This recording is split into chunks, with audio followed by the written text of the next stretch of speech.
TNA Wrestling crossed that line again as we present another action-packed episode of Impact.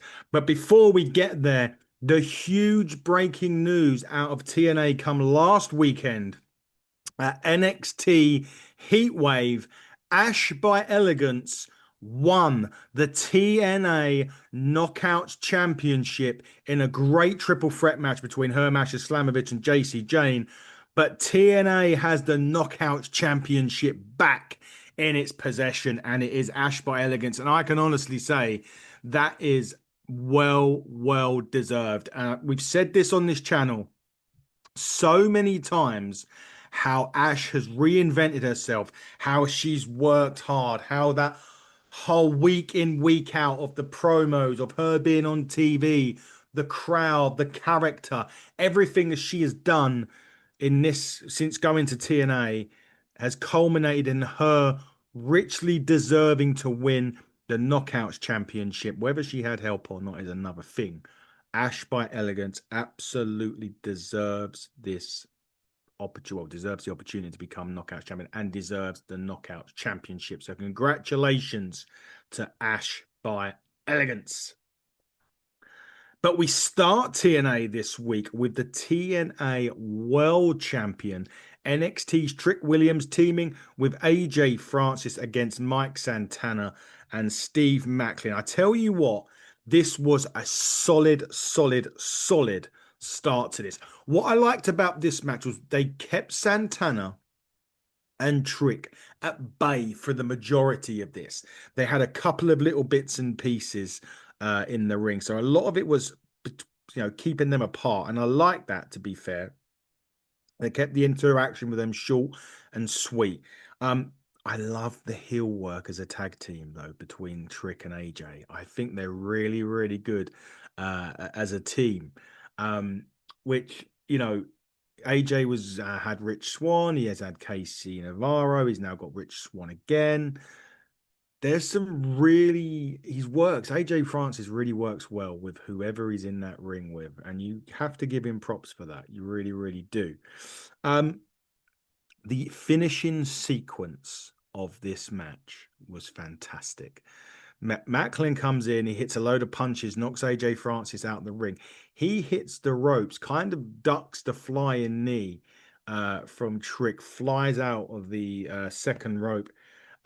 He Trick then turns around. Santana was going to hit the spin, the block. He missed, hits the ropes. Trick tries to catch him with a flying knee. Santana rolls him up, gets the 1, 2, 3, and pins the TNA World Champion. It was such a great work on this. Santana didn't hit the spin, the block, but he still manages to pick up the victory by rolling up the champion and pinning the TNA World Champion. And that is something that hasn't been done in a while. So fantastic work from Santana. It was such a great tag match. There was actually quite a few great tag matches in this. The main event is also outstanding, which we'll get to. But Macklin and Santana pick up the victory in this match. So very good in this. But now we go backstage to a newly formed team, at least maybe for 1 week anyway. Cedric Alexander, Leon Slater. Now, as you know, last week, as you even know, way back at Emergence a couple of weeks ago, Leon Slater beats Cedric Alexander in a match, and at the end of it, Leon was indicating that he wants to team with Cedric. Well, last week on Impact, Cedric Alexander said, "Hey, I've got us a match this week, like this coming week, which was this episode. We're going to be teaming up." But it's against the Hardys, who Leon's been kind of leaning towards, a bit of a protege of the Hardys, Leon Slater. And Cedric was like, he was hyping it up, hyping up this match. Leon was a little bit hesitant, but he was like, you know what? Just because I'm their protege doesn't mean I can't square off against them. And he would like to get more titles around his waist. And this match would be for the TNA Tag Team Championship. So really high stakes main event, but Leon definitely, it was a little bit hesitant, shall we say. with this. But we'll see what happens in the main event. Now we get to Eric Young, and he was going against the Rascals' Myron Reed, who's stepping in, of course, while Wentz is out injured, or Miguel's out injured. Sorry. But Eric Young is transforming into sort of cleanse or cleans. Sort of this, not quite sure what he's doing with this, but he's trying to cleanse TNA. And it's been slowly building, but this week we get to see it in a bit more detail, maybe, shall we say? But anyway, it starts with this match, and it was a fantastic match, actually. Myron Reed, really good showing from him in this one. Eric Young kind of stole the win a little bit. He did hit the power driver to get the match won, but it was Myron Reed looked great. Looked great in this, but actually, even in defeat, and we've said this sometimes, you can look really good in defeat, and Myron Reed looked that way. I like where they're going with him, and I want to see more of Myron Reed because he's got that it factor about him. But Eric Young hasn't finished on TNA yet. We're going to see more from him later on. But I would say that I really, really like Myron Reed in this, and let's hope the future is very bright for him. Now we go to Dani Luna. Now, last week, Dani Luna was hitting people with chairs, left, right, and center. She hit Indy Hartwell with a chair. And she had a week to think about her actions, and she was completely unapologetic about both of them, about hitting both of them with chairs last week. And actually, she says that she's finally out of limbo, and it's her time to show the world what she can do. And I tell you what I will say about that. Dani Luna is a fantastic singles wrestler. And I'm really, really hoping this is the start of us seeing what Dani Luna can do. I don't feel that she's been like put aside or anything like that, but she's always been in tag teams. And she's had a few single matches here and there. But if this is the start of what I think it's the start of, which is a really big push for Dani, even in the heel role, I'm really looking forward to seeing what she can do. And I'm hoping that this is the start for her of her, what I would say, real run in TNA. She's had the championship run. She had a great partnership with Jody Fret. But I do kind of agree with Dani that this is her time. And I'm hoping that we get to see it on TNA, and we'll see what happens with it. But Dani Luna, it's Luna time. We'll see. We will see. The Elegance brand were backstage, of course, in celebratory mode. And in fact, we've entered the Elegance era, apparently, according to Ash. And next week, she wants a celebration. Now, that next week's Impact is live. And also, don't forget, while I'm on the subject of live, you can watch TNA Wrestling every single week live on the TNA Plus app. You get it downloaded, get subscribed. If you just want the basic package, you can hit that, which will give you impacts every single week, which would mean you purchase the pay-per-views like Bound for Glory separately. If, however, you want to pay the annual price, get that big championship subscription, you will not only get weekly TNA, you will get the pay-per-views and access to the TNA Vault, which you can see all the TNA legends have gone by, like Jeff Jarrett, like AJ Styles, like Samoa Joe, Christopher Daniels, and Frankie Kazarian, who's still there, actually, in TNA. So make sure you do that. But it looks as though we're going to have an Elegance party next week. We'll see. The Inspiration were next against Fatal Influence, Jasmine Nixon, Fallon Henley.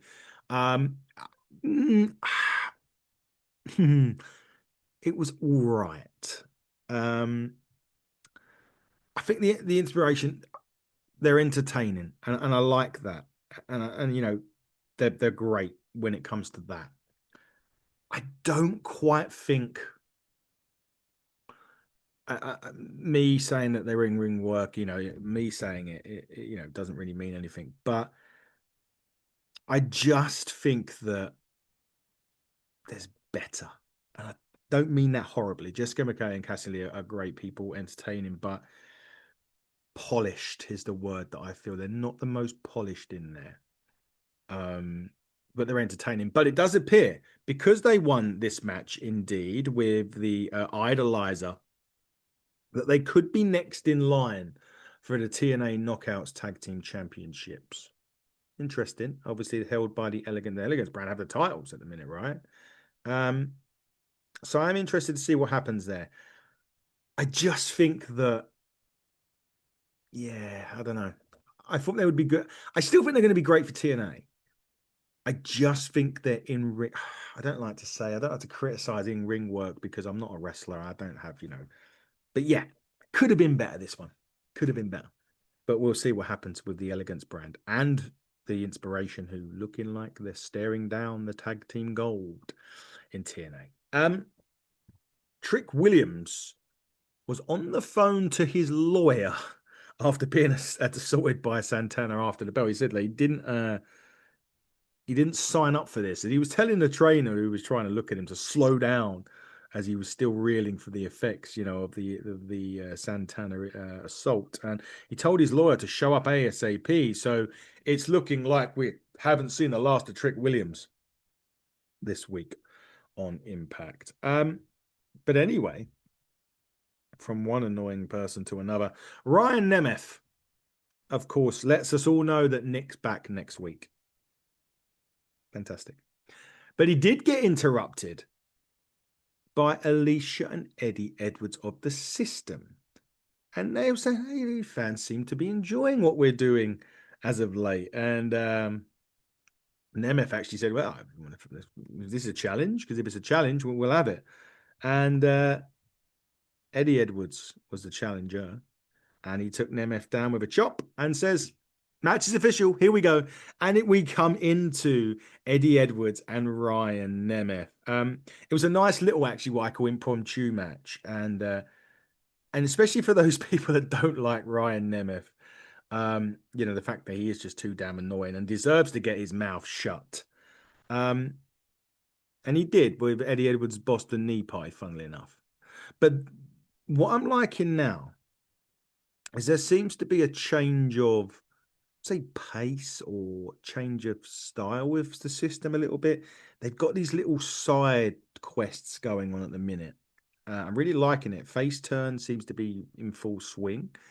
And see what happens, because obviously we've got Victory Road coming up in about a month's time. I just wonder if we're going to get the System versus the Nemeth brothers at Victory Road. I hope so. I really, really hope so. That would be great. I'd love that. But we'll see. We will see what happens. And we all like the System now, right? Indy Hartwell was backstage. She was a bit disappointed by Dani Luna's actions, and that announces Santana Morello pops up and says, "Hey, you've got a number one contenders match next week against Jody Fret," which was good. But Dani Luna interrupts them, and in the end, it comes out.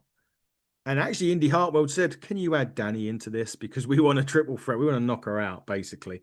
And yeah, we got that next week. What a match next week that's going to be, though, on TNA. Dani Luna versus Indy Hartwell versus Jody Fret in a number one contenders match. I'm thinking the winner of this match takes on Ash by Elegance at Victory Road in September.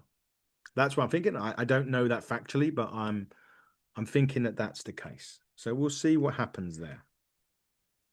But then we go to Eric Young. And he says people all call him all sorts of names, but only know that he's been telling the truth.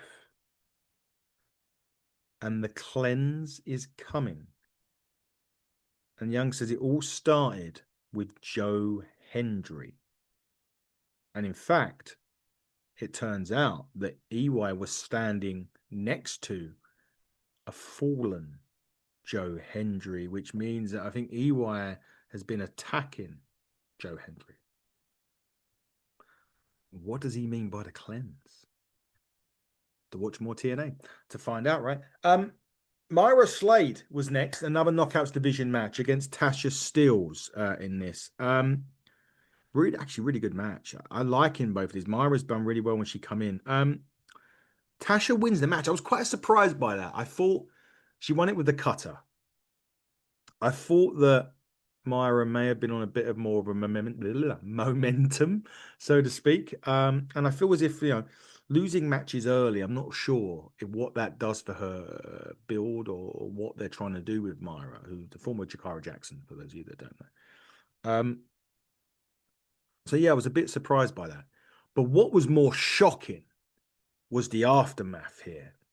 The great hands, Hodge and Skyler, grab Slade, still keeps continuing the assault. Then Agent Zero, the huge guy, comes in. He literally decapitates uh, Myra with a clothesline. And I mean, he held nothing back.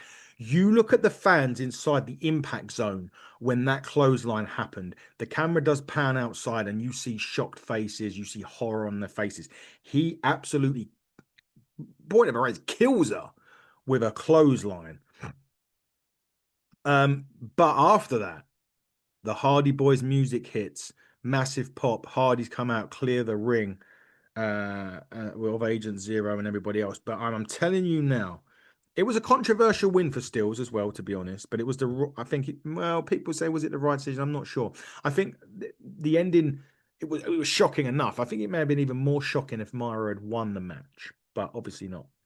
But I tell you got to give her props for taking that clothesline because I'm telling you, Jesus, it was incredible. But all the four now, I think, are positioned as now the top heel faction.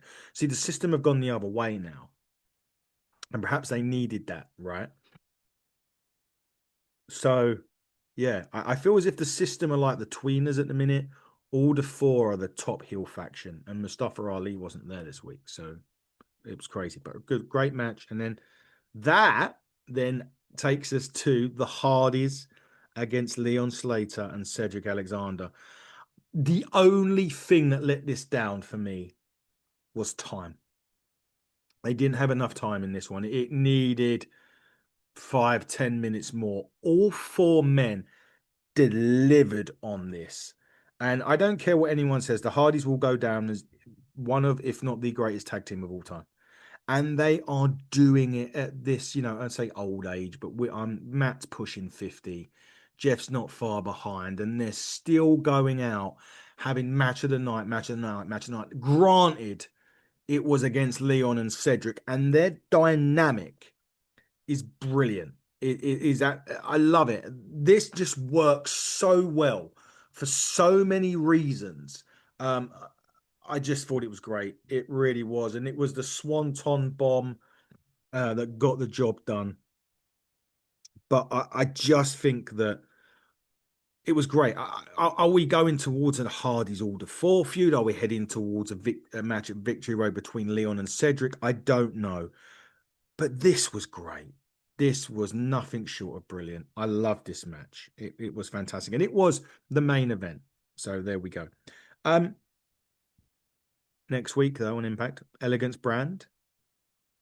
We're going to hear from him as much as we really didn't want to. Nick Nemeth returns next week. We get that Knockouts Championship #1 contenders match between Luna, Fret, and Hartwell. And the Great Hands and Tasha Steele will go against the Hardys and Myra Slade. Now, that's a live Impact, by the way. Live next week. There we go. As the path from Bound for Glory goes through Victory Road, and we're not at Victory Road yet. So we got that to look forward to next week, not Victory Road, but a live TNA Impact on TNA Plus. Get downloaded, get it subscribed. That's for sure. Finally, though, we haven't finished. That was the main event in terms of match. Trick Williams was back with his lawyer, and he's unsafe working conditions. How many times have we heard that in wrestling? He did say that he's not contractually obligated to defend his title for 60 days. Santino's back out at this point. He was doing the maths, and he was kind of like, that's around Bound for Glory. Shocker. Shocker, folks. And Trick's lawyer interrupts, and he tries to silence Santino, who takes him out with the Cobra. The Cobra comes out, takes out lawyer. Trick exits the ring, and we didn't get to know what Santino's Bound for Glory announcement was. So, but do the maths, folks. You know when Trick Williams' next defense is going to be. But I tell you what, tonight it was a fun episode of Impact on this one. Dani Luna getting to be number one in the number one contenders match, absolutely the right decision. I like him where they're going with Santana and Trick on this, and it carries on NXT. By the way, go and watch NXT to see all this as well because this is happening on NXT. The Hardys were fantastic this week. Eric Young is starting a new transition, and it seems to be heading towards Joe Hendry. Is that a match we're going to get at Victory Road as well? Who knows? But a great episode of TNA. As I said, get downloaded, get it subscribed, get everything that you need for that because you are seriously missing out if you're not getting it. Honestly, guys. Great show. Honestly, brilliant show. Coming up on the TNA, coming up on TNA, coming up on the Hitting the Turnbuckle podcast, Clash in Paris. Myself, Dave Robinson, will be here to review that on Sunday. Our Exodus Pro takeover continues next week. We're going to be talking to J Rock, who's going to be going for the NWA Midwest Championship at Hexodus in October. We're also going to be talking to one half of the TNA Tag Team Champions, Gannon Jones Jr. is going to be there next week. And Love Doug. Yes, we're going to be interviewing Love Doug from Straight Through the Heart next week as part of Exodus Takeover as well. We're going to be Ignite Wrestling's going to be getting taken over the show as well. Videos coming out next week, though, for those of you that have been wanting to know what's coming out next week.